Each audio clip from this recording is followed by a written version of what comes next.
I still remember the exact moment my brother asked me.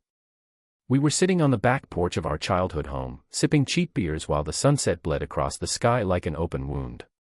He cleared his throat the way he always did when something serious was coming, and I knew even before he spoke that whatever he was about to say would change things forever. "Mark," he said, "I need a favor. A real one. A big one." I laughed. "Sure, what, you need me to bail you out of a bad bet again?" He didn't laugh. Just looked down into his bottle, twisting it between his fingers like he was trying to screw the courage out of it. "It's not like that. It's about Rachel. About having a baby." And that's when he said it. Plain as day. "I want you to be the donor." I stared at him for a second, waiting for the punchline that never came. He couldn't meet my eyes. "You're serious?" I asked. He nodded. "We've tried everything. IVF. Surrogates. Adoption lists. Nothing's working. And Rachel, she's not doing well. She blames herself, even though it's me. It's always been me. I can't give her what she wants, but you could. You could give her the chance to be a mother. You're my brother, Mark. You're healthy, you're single, you've got nothing tying you down, and we trust you. More than anyone else." I swallowed hard, suddenly very aware of the silence pressing in from all sides. "You want me to father your kid?" "No," he said quickly, shaking his head. "No, not father. Just, be the biological donor. We'd raise the child as ours. You'd have no responsibility, no say, no rights. Just this one gift to help me have a family. For Rachel. For us." The world spun a little slower as the weight of it settled on my shoulders. But what made it worse, what made the whole thing a mess before it even began, was what he said next. "And, well, there's another thing. The inheritance. From Dad and Mom." My stomach dropped. "We always said we'd split it 50-50. But if you do this for me, I think it would be fair if you gave it up.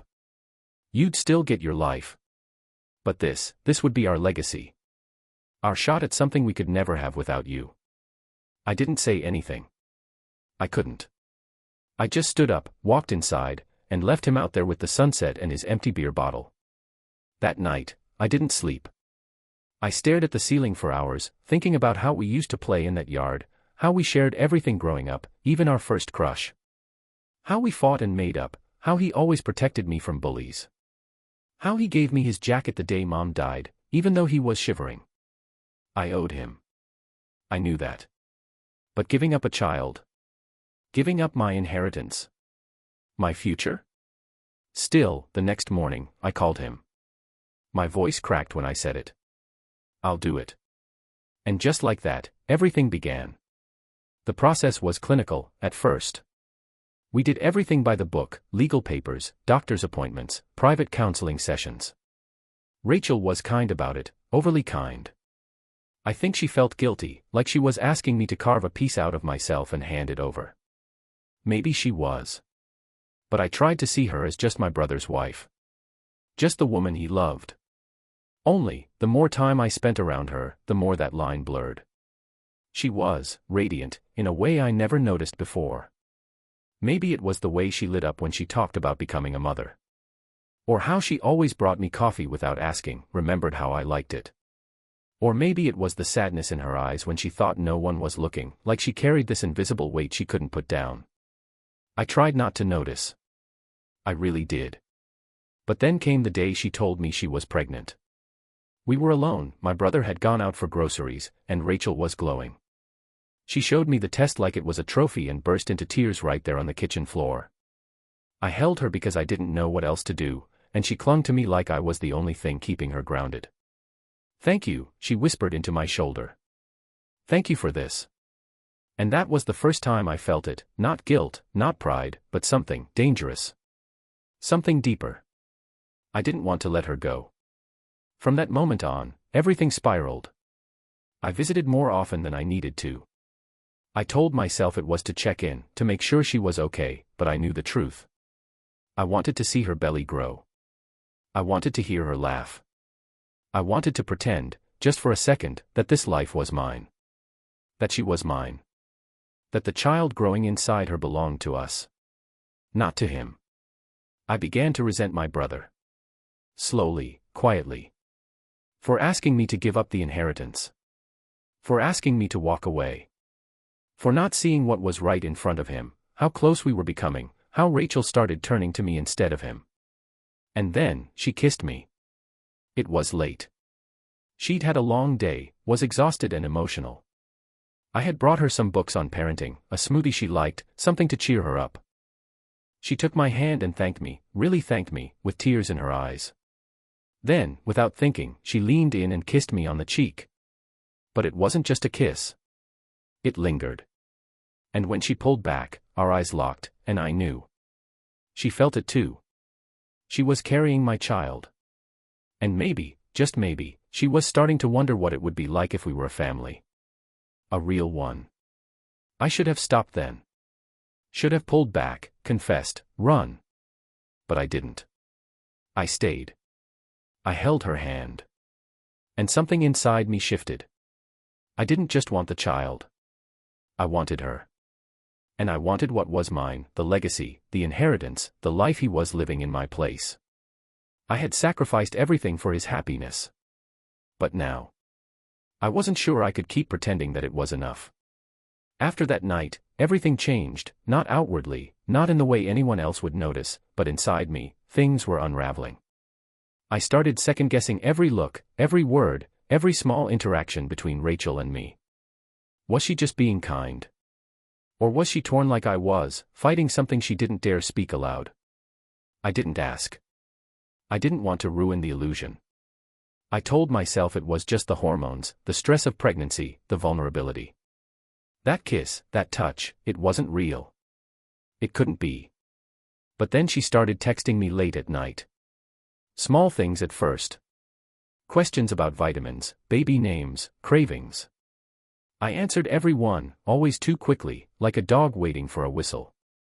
Then the messages turned more personal. She'd say she couldn't sleep, that she felt alone even when my brother was lying next to her.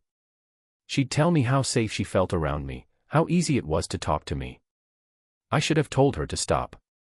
But I didn't. I started saving the messages, reading them over and over like they meant something more than they did. And then my brother noticed. We were at his house, grilling in the backyard. He handed me a beer and leaned in casually, too casually. "You and Rachel have been talking a lot lately," he said, almost like a joke. I shrugged. "Yeah, just checking in on her. She gets bored during the day." He nodded, staring off into the trees. "Just, don't get too close, okay? You've done enough for us. Don't make this more complicated than it has to be." It hit me like a slap. Not because he was wrong, but because I suddenly hated the way he said it, like I was an outsider, a third wheel in something I had helped build. Like I wasn't supposed to feel anything. Like I was a tool they had used and now should be set aside. He had no idea how far it had already gone. Later that night, I replayed that moment in my head over and over. And I started to wonder, who was he to ask me to walk away from something that had come from me? He was the one who couldn't have children. He was the one who needed me to complete his life. I was the solution, not the problem. And maybe, just maybe, I deserved more than silence and distance. A few weeks passed. Rachel was in her second trimester, glowing in a way that almost hurt to look at. I found myself inventing reasons to visit, dropping off groceries, bringing her soup, fixing small things around the house she didn't even ask about. My brother was working more, trying to save money before the baby came. I started filling in the gaps he left behind. One afternoon, I came by with a small rocking chair I'd found at a second-hand store. I thought it might look nice in the nursery. She opened the door in one of his old shirts, her belly round and soft beneath the fabric. Her hair was pulled back messily, no makeup, bare feet, and I swear I couldn't breathe for a second. "You didn't have to bring that," she said, smiling in that way that made it hard to think. "I wanted to," I replied. "It reminded me of something Mom used to have." She stepped aside, letting me in. The house was quiet. Warm. Too warm. It felt like it belonged to me. We set the chair down in the corner of the room they were turning into the nursery. The walls were half-painted, baby clothes already folded on the shelf. She sat in the chair, leaned back, and closed her eyes. "I'm scared," she whispered after a while. "Of what?" I asked, kneeling down beside her. "That I'll mess this up. That I'm not ready. That everything will change and I won't know who I am anymore." I reached for her hand before I could stop myself. "You're going to be an amazing mom," I said quietly. "You already are." She opened her eyes, and for a long second, we just stared at each other. I knew then that if I leaned in, if I kissed her, she wouldn't stop me. But I didn't. Not yet. Instead, she whispered, "Sometimes I wonder what this would have been like, if it had been us." And that was it. That was the sentence that snapped the last thread holding me back. I didn't say anything, because I couldn't. I just stood up and walked out, heart hammering so loud I could barely hear anything else. I drove home in silence, gripping the wheel so tight my knuckles turned white. I couldn't stop thinking about her. About the child. About the life I had given away. I started doing the math. I still had time to contest the inheritance arrangement. The paperwork hadn't been finalized yet. My brother had been dragging his feet, probably thinking it would all fall into place once the baby was born. And technically, there was nothing legally binding about our agreement. No lawyer would say I couldn't challenge it. The more I thought about it, the more I realized how much I had sacrificed, my blood, my legacy, my future. And for what? So my brother could live the life he was never supposed to have. So he could raise my child while I sat on the sidelines. No. No, I couldn't do it anymore. I wasn't a saint. I never claimed to be. I called a lawyer. I told him everything, well, almost everything. I said I had made an informal verbal agreement to give up my share of the inheritance but that I wanted to reverse it.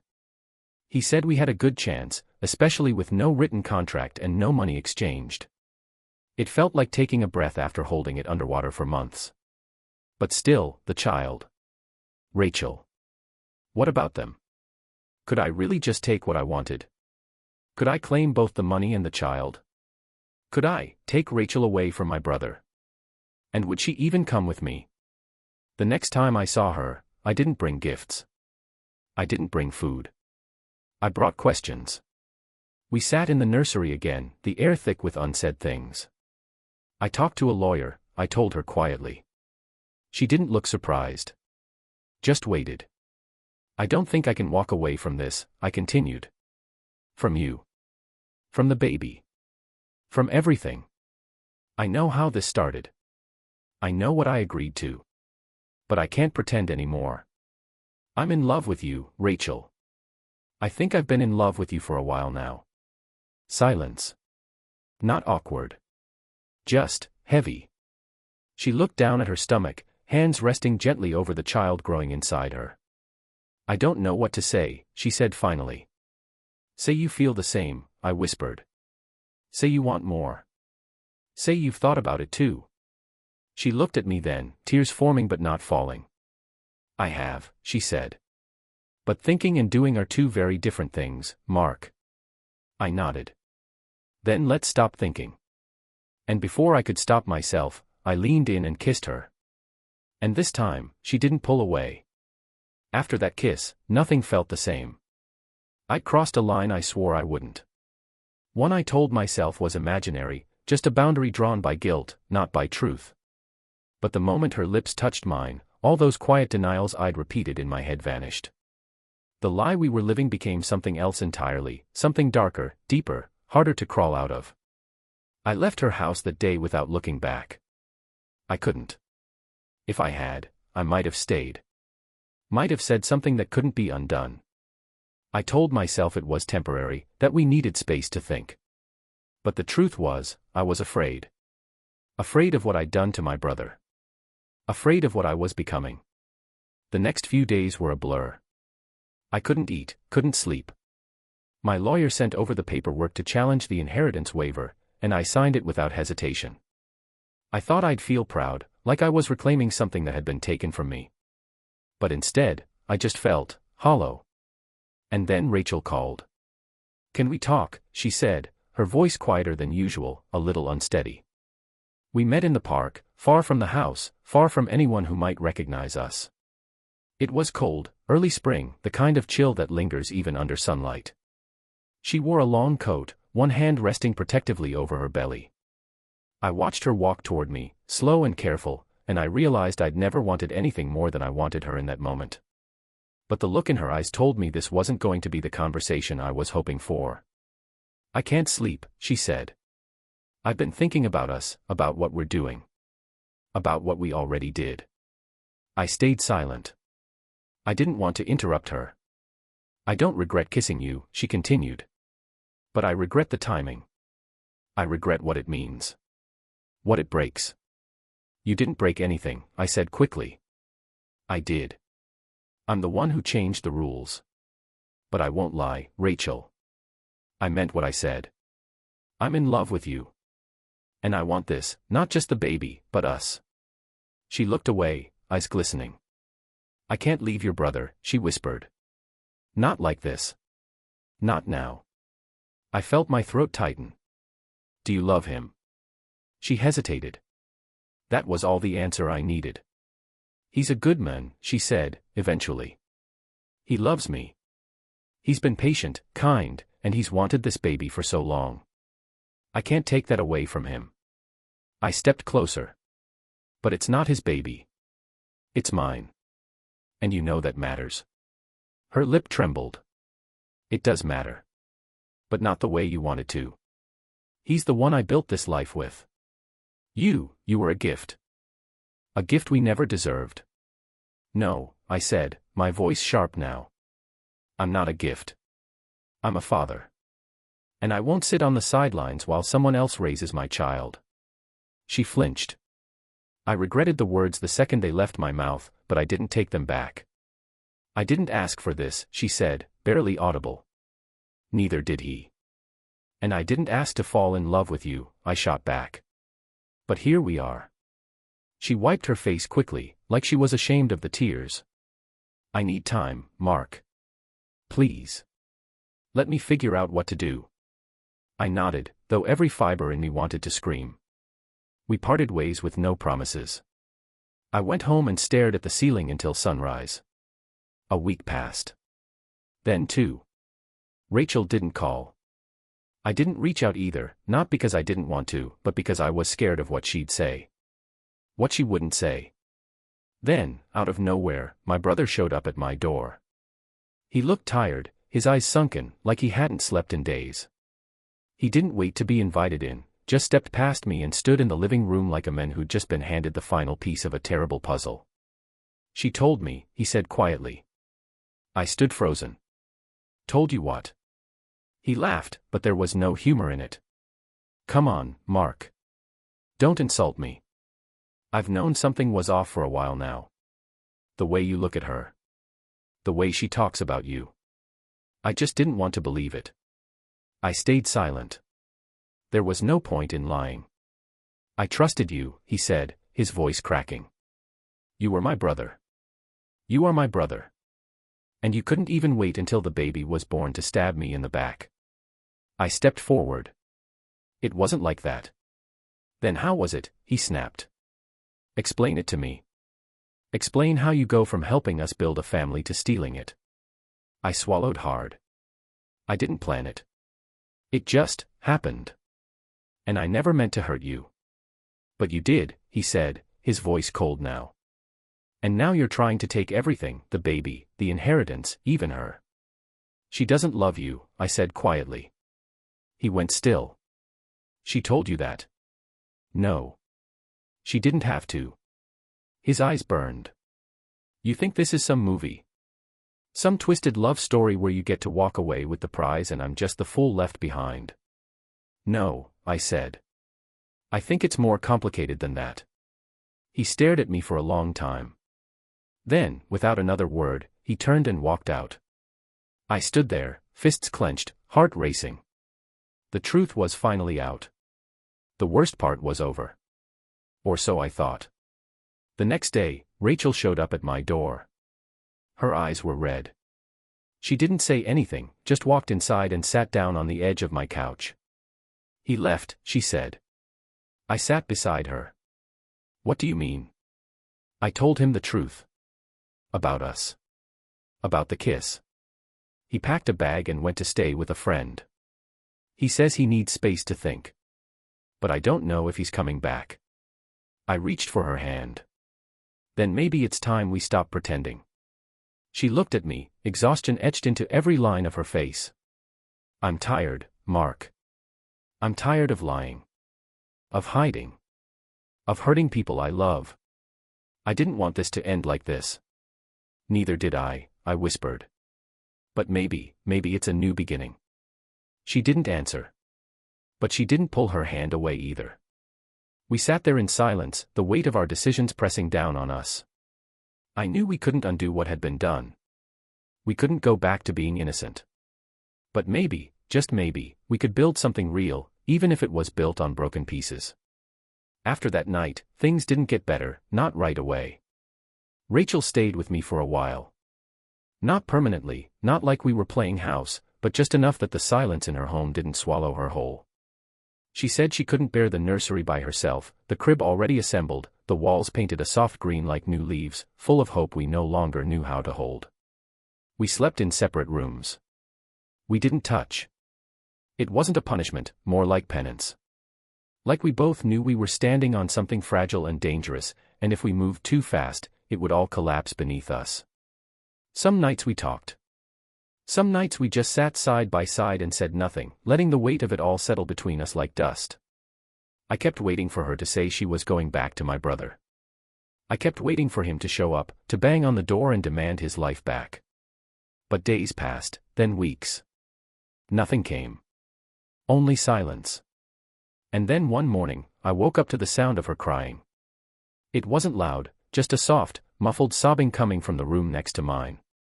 I knocked once, didn't wait for an answer. She was sitting on the edge of the bed, hands gripping her belly like she was trying to hold herself together from the inside out. I had a dream, she whispered without looking up. The baby was here. A little girl. She looked like you. I sat beside her carefully. You think it's a girl? She nodded, tears slipping down her cheeks. She had your eyes. I didn't know what to say to that. I wanted to tell her everything was going to be okay, but that felt like a lie. And we'd already had enough of those. I'm scared, she finally said. I don't know how to raise a child in the middle of this chaos. I don't know how to be a mother with this much guilt in my chest. I put my arm around her shoulders slowly, gently, like I was trying not to spook her. You're going to be a great mother, Rachel. And she's going to love you. No matter how she got here. No matter what we've done. She leaned into me then, finally letting herself rest her head against my shoulder. And for the first time in a long time, I felt something like peace settle over us. But peace doesn't last long in the middle of a storm. A week later, I got a call from my brother. I want to meet, he said. His voice was calmer than I expected. Too calm. Like he was holding something back. We met at a coffee shop halfway between our places. Neutral ground. He looked older. Like he'd aged a few years in a matter of weeks. His eyes had bags under them, and his jaw was tighter than I'd ever seen it. She told me she's staying with you, he said flatly. She needed support, I replied. She needed me. I didn't say anything. He took a long breath, like he was trying to find the right words. You know, when we were kids, I always looked up to you. You were the smart one. The funny one. Everyone liked you. I never thought I'd have to compete with you. This isn't a competition. No. Then why does it feel like you've taken everything I ever wanted? I felt that in my gut. The ache of it. Because I had taken something from him. Maybe not with intention, but that didn't change the outcome. I didn't plan to fall in love with her, I said. It just happened. He laughed bitterly. That's the thing about betrayal, Mark. It never feels like betrayal when you're the one doing it. I didn't try to argue. I couldn't. Because he was right. So what now? I asked quietly. He looked at me, and for a moment I saw something flicker in his eyes, not anger, not hatred, but something worse. Resignation. "I'm not going to fight you," he said. "I thought I would. Thought I'd drag you both through the mud. But the truth is, I'm tired. And I'm not going to raise a child that's not mine, not when she'll grow up looking more like you every day." "You're giving up?" He shook his head. "I'm letting go. There's a difference." I didn't know what to say. I wanted to thank him, but the words tasted wrong. Like I was grateful for his heartbreak. He stood up. "One condition." I tensed. "What is it?" "You raise that child right.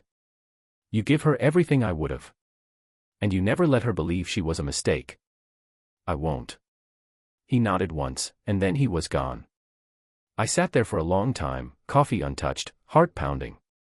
He'd just handed me his entire future, and I didn't know if I deserved it. When I got home and told Rachel what had happened, she cried again. But this time it wasn't grief, not entirely. It was relief. It was the end of a war we never wanted to fight. We spent the rest of that night talking about names, about nursery plans, about pediatricians and car seats. For the first time, it felt real. Like maybe we could build something out of the ruins. But even peace has its price. The next day, my parents called. Word had reached them somehow, maybe through my brother, maybe through someone else. I don't know. All I know is that my mother's voice was cold when she asked me to come over. Rachel begged me not to go. Said it was a trap, that they'd try to shame me into ending things. But I couldn't ignore it. Not forever. When I walked into their house, the tension hit me like a wall. My father sat in his usual chair, arms crossed, face stone. My mother stood by the window, arms wrapped around herself like she was cold even though the room was warm. "You embarrassed this family," my father said without preamble. I didn't flinch. I did what I thought was right. "You stole your brother's wife." "I didn't steal anyone. She made her own choices." "And what about our choice?" my mother said sharply. "What about the inheritance you gave up? You're contesting it now. You're trying to undo everything you agreed to." "Because the agreement was based on a lie," I said. "You both stood by and watched as I gave everything up to support their future. Now it's mine. And I want what I'm owed." My father stood, eyes blazing. "You think money will fix this? You think raising that child with blood on your hands will make you a man?" "No," I said, standing straighter. "But being there for my daughter will. Loving her mother honestly will. And not hiding from my choices, that's what makes me a man." My mother's face softened slightly, but she didn't say anything. My father just shook his head. "Then go. Take your child. Take your inheritance. But don't expect forgiveness." "I'm not here for forgiveness," I said quietly. "I'm here for the truth." And I walked out. Rachel was waiting for me at home, her hands resting on her stomach like they always did now. She looked up at me, fear and hope dancing in her eyes. "Well?" she asked. I took her hand and kissed it gently. "They know. And they hate me. But I don't care." She smiled through her tears. "Then it's just us now," she said.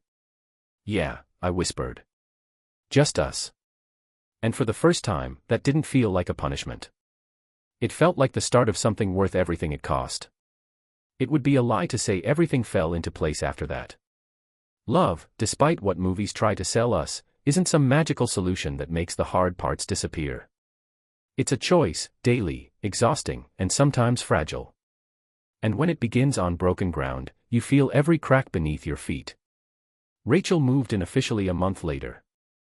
We painted the nursery together, filled it with little things she loved and things I never thought I'd care about, tiny socks, lullaby books, a mobile shaped like clouds. We laughed sometimes, genuinely. She'd place my hand on her belly when the baby kicked, and I'd feel this overwhelming surge of pride, fear, and disbelief. She was really mine. They were really mine. But it didn't stop the guilt from creeping in at night. I still thought about my brother. About the look in his eyes when he walked away, handing me his future without asking for anything in return. He hadn't contacted us since. No angry calls. No legal threats. Nothing. His silence screamed louder than any confrontation could. Rachel never brought him up. I think she was trying to spare me. Or herself. But I knew that silence wouldn't last forever. Life has a way of circling back to unfinished business. It started with an email. Short. Cold. From our family's lawyer. Mark. Given the recent changes to your family structure, your father has requested a formal reevaluation of the inheritance terms. You are now being reinstated as a co-beneficiary, contingent upon final documentation. Please confirm receipt. Just like that, the door cracked open again. I didn't tell Rachel right away. I wasn't hiding it, not entirely, I just needed time to process it. Because that money, it wasn't just wealth. It was legacy. It was everything our family had built for decades. It meant independence, safety, a future. And part of me didn't feel like I deserved it. Not after everything. When I finally told Rachel a few days later, she sat quiet for a long time. You're going to take it, she finally asked. I don't know. Maybe. I mean, it's ours now. For the baby. She looked at me with something I couldn't quite read. Just be sure you're not doing this to prove a point. I'm doing it to secure our future, I said, maybe too quickly. She nodded, but her voice was soft. Just don't let that money turn you into someone else. I brushed it off, but her words lingered. The next few weeks were filled with logistics. Meetings. Paperwork. A whole dance of signatures and stipulations. But through it all, I kept waiting for the other shoe to drop, for my brother to appear, for some clause or condition to emerge that would unravel it all. But it didn't. By the time the third trimester hit, we were back in a groove. Doctor visits. Baby names. Planning. We decided on Lila. It was Rachel's grandmother's name. And something about it felt right. Soft but strong. One night, around week 35, we were sitting on the couch watching old movies. Rachel had her head in my lap, eyes half closed, when she said it, like it had just fallen out of her without warning. I still dream about him sometimes. I didn't move. My fingers froze in her hair. I'm sorry, she added quickly. It's not like I want to. It's just, he was a part of me for so long. I know, I said, trying to keep my voice steady. She sat up then, slowly. Do you think he hates me? I swallowed hard. I think he probably hates both of us. But I don't think that means he doesn't also miss you. Or her. She looked down at her stomach. She deserves to know who he was. Someday. I know. And even though I agreed, something sharp twisted in my chest. Because deep down, I didn't want her to grow up thinking of him as her father, even if, once upon a time, he was supposed to be. 2 weeks before her due date, the unexpected happened. My brother showed up. I was pulling into the driveway after a late pharmacy run, juggling prenatal vitamins and snacks Rachel had been craving, when I saw him, sitting on the porch like he belonged there. He stood as I got out of the car, eyes sunken but focused. I didn't know where else to go, he said. I didn't answer right away. Just stared at him, half expecting this to be a hallucination. I just want 5 minutes, he added. Then I'll go. I nodded slowly. She's inside. I don't want to see her. Just you. We sat in the backyard, the same place Rachel and I had picked out for a swing set someday. It felt wrong now, heavy with something I didn't have a name for. She's really having the baby, he asked. Any day now. He nodded, staring at the grass. I thought about suing, he said. There was a window where I was angry enough to do it. To take you both down. Why didn't you? Because I didn't want to become the villain of her story. Or yours. There it was again, that resignation. That quiet heartbreak. Do you still love her? I asked before I could stop myself. He laughed, but it was bitter.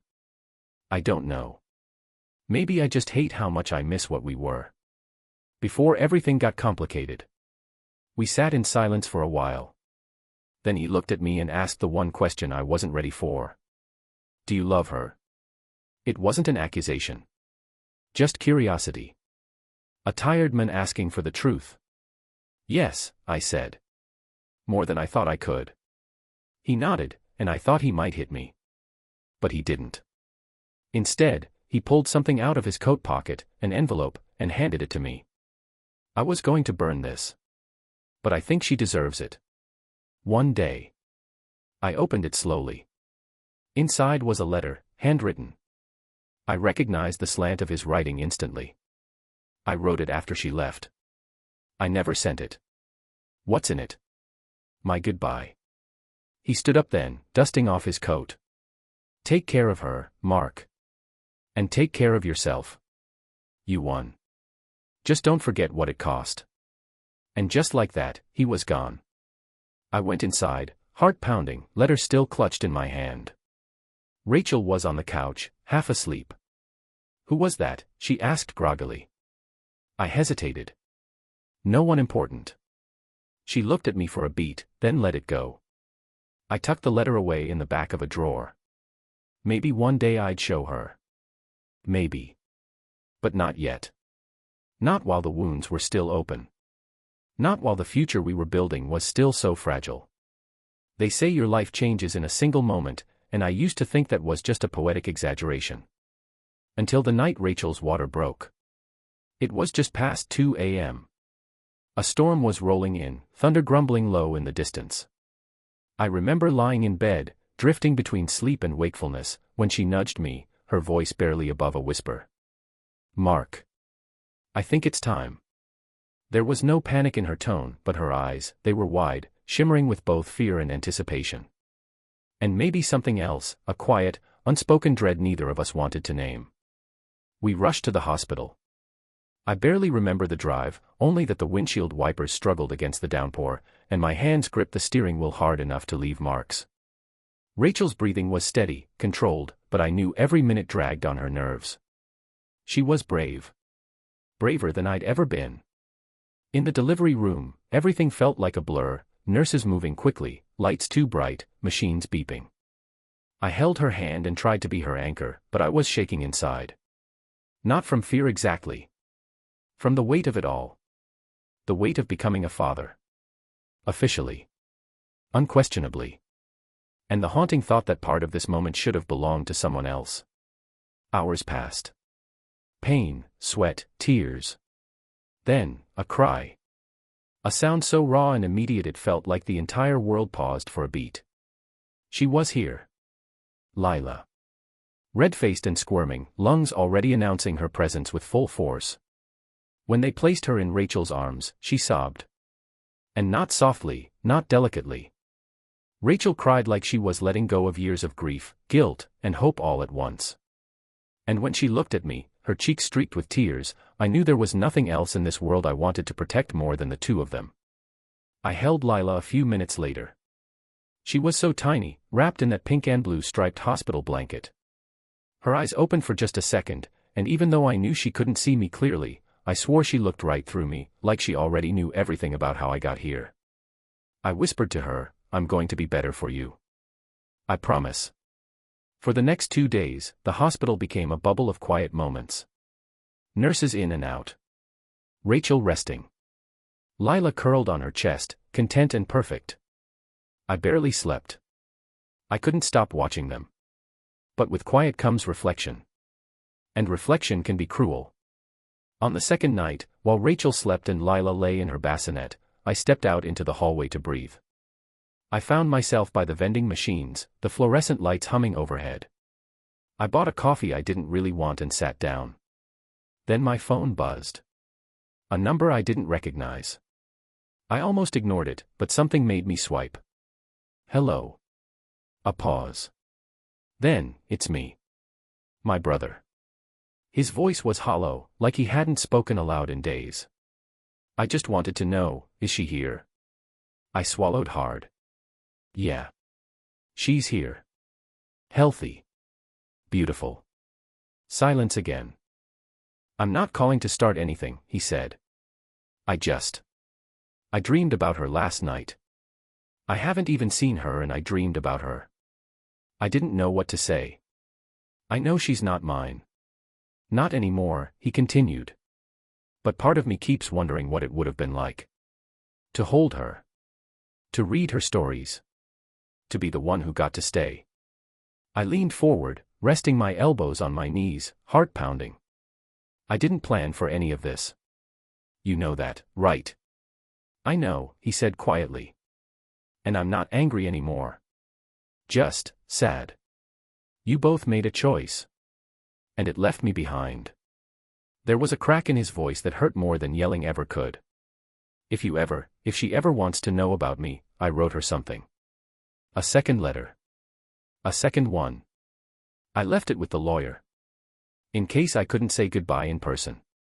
You can give it to her when she's old enough. I nodded, even though he couldn't see me. Okay. He hesitated.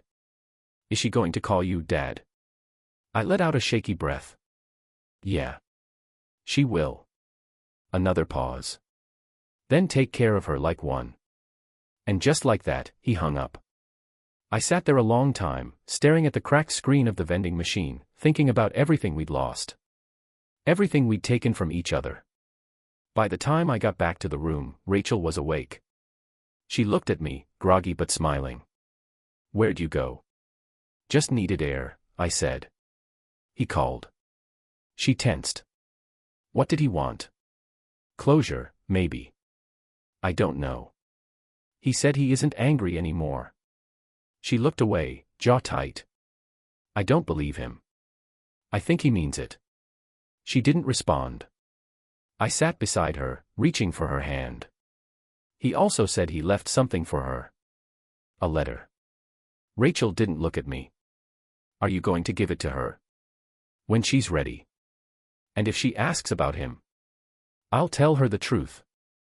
All of it. Even the parts that make me look bad. She finally met my gaze. I don't want him in her life. I know. But she might. We sat in silence, both of us staring at the bassinet where Lila stirred gently. She looks like you, I said. Rachel gave a small, tired smile. She's going to be stubborn then. I laughed, even though there was a knot in my throat. We stayed like that for a while, hand in hand, our daughter between us, and the unspoken truth hanging in the air. We had won something.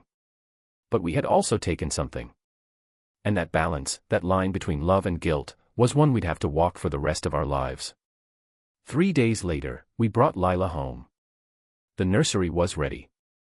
The crib, the soft yellow curtains, the mobile above her head. But nothing prepares you for the first night home. The panic when she cries. The joy when she settles. The exhaustion that turns hours into blurs. But there were moments, even in the chaos, where I would look over at Rachel holding our daughter, humming softly, and feel peace. Real peace. It wasn't perfect. It never would be. But it was ours now. I'd stolen something precious. But I would spend every single day trying to be worthy of it. It's strange how fast years pass when you're raising a child. Days blur into nights, nights into early mornings, and before you know it, they're walking, talking, asking impossible questions like, where do we come from, and why do people lie? Lila turned 5 last week. She ran through the house in a glittery pink dress, demanding everyone address her as Princess Dr. Lila. I watched her pretend to save her stuffed animals with her plastic stethoscope, her little brow furrowed in dramatic concentration, and I felt something I hadn't in a long time, fear. Not fear of losing her, or Rachel, or even my own happiness. No, this was something quieter. More persistent. A fear of what the truth might do. Because every time she looked up at me and said, Daddy, a part of me flinched, not from guilt, but from the weight of the secret that made me her father. Rachel and I had agreed years ago, we wouldn't tell her until she was much older. If at all. But that decision had always sat uneasily with me. A lie, even one told out of love, grows heavier the longer you carry it. And lately, I couldn't shake the thought that one day, Lila would feel betrayed not by what we did, but by what we never told her. That day came sooner than I expected. It was a Sunday. We were packing for a weekend trip to the mountains, something we promised her every year for her birthday. She was digging through a drawer looking for her favorite sunglasses when she pulled out a folder I hadn't seen in years, tucked under some old tax documents and birth certificates. Rachel's face went pale the moment she saw it. What's this? Lila asked, holding up a sealed envelope, the one my brother had left behind. His second letter. I froze. Rachel stepped forward quickly, trying to smile. That's just something from a long time ago, sweetheart. Let's put it back, okay? But Lila didn't budge. It has my name on it. She was right. Her name, in our brother's careful handwriting, was on the front of the envelope. And even at 5 years old, she knew what that meant. I want to read it, she said. Rachel looked at me, her eyes pleading. I could see it all playing out, her fear, her anger, her silent begging not to let this happen. But I didn't stop her. I walked over, knelt down beside our daughter, and took the envelope gently. You know how sometimes people write letters to tell someone something really important? I said softly. This is one of those letters. She nodded slowly, sensing the seriousness in my voice. Can I read it to you? Rachel turned away, pressing her fingers to her lips like she was holding something back. I broke the seal and unfolded the pages. His handwriting was neat, but a little shaky in places. I took a deep breath and began to read. Dear Lila. If you're reading this, it means you're old enough to ask questions. About who you are. Where you came from. And maybe why some people had to make hard choices so you could be here. I'm not your dad. But once, I thought I would be. Your parents, Mark and Rachel, are the reason you're alive. They made a decision that came from love, even though it was hard and messy and painful. I was part of that story too, but I had to walk away. And I did it so you could grow up in a home full of love, not confusion or resentment. You don't owe me anything. But I want you to know that I think about you often. I hope you're kind. I hope you're brave. And I hope one day, you'll understand why people do things they never thought they would, not because they're selfish, but because they're scared of losing something they never really had. If you're reading this with anger or confusion in your heart, that's okay. Feel everything. Ask everything. You deserve the truth. You always did. Be better than us. With love. Eli. I finished the last sentence and looked up. Lila was staring at me. She was too young to understand it all, but she understood enough. The letter had shifted something in her, and maybe in me too. She touched my cheek gently. Daddy, is that man my uncle? I nodded. Yes. He was. He still is. Did he want me to be his little girl? My throat tightened. He did. Once. She was quiet for a moment. Then she asked, but why aren't you sad? I smiled, brushing a curl from her forehead. Because I get to be your dad now. And there's not a single part of me that doesn't want that. Rachel left the room without a word. Later that night, after Lila had fallen asleep beside her stuffed animals, I found Rachel on the back porch, staring into the woods behind our house. She didn't look up when I approached. You shouldn't have read that to her, she said. She found it. She's 5. And she asked. Rachel turned toward me, eyes flashing. So now what? We tell her everything. Let her grow up thinking her whole life is a lie. No, I said. We let her grow up knowing the truth. And we teach her that love can still come out of pain. She let out a bitter laugh. You always make it sound so poetic. It's not poetry. It's reality. It's what we've lived. She looked away again. I just wanted to protect her. I know, I said. But protecting her doesn't mean hiding everything. One day she'll hear whispers. Or find something online. Or notice how tense you get when her name comes up around our families. I'd rather she hear it from us. Rachel was quiet for a long time. Then she whispered, do you regret it? I didn't need to ask what she meant. No, I said honestly. Not the decision. Not being with you. Not Lila. I paused. But I regret how much it cost. Him. Us. All of it. She nodded slowly, eyes wet. Me too. We sat there until the sun started rising over the trees, both of us older, more tired, and maybe, finally, a little more honest than we'd ever been. Life moved forward after that. Lila grew. And with her, so did the space between who we used to be and who we were trying to become. We never saw Eli again. I think he meant for it to be that way, a clean cut, no lingering resentment, no half-claimed holidays or awkward reunions. Just silence. And his letter. But some nights, when I tuck Lila in and she asks one of her endless questions about the stars or why leaves fall or where babies come from, I think of him. I wonder if he watches the night sky and wonders if she ever asks about him. And when she's older, maybe 18, maybe 25, and she asks again, I'll tell her everything. Not because I want her to pity us, but because she deserves to know what people are capable of, the mistakes, the love, the sacrifice, all of it. Because she is the sum of our flaws and our forgiveness. And she deserves nothing less than the whole, complicated truth.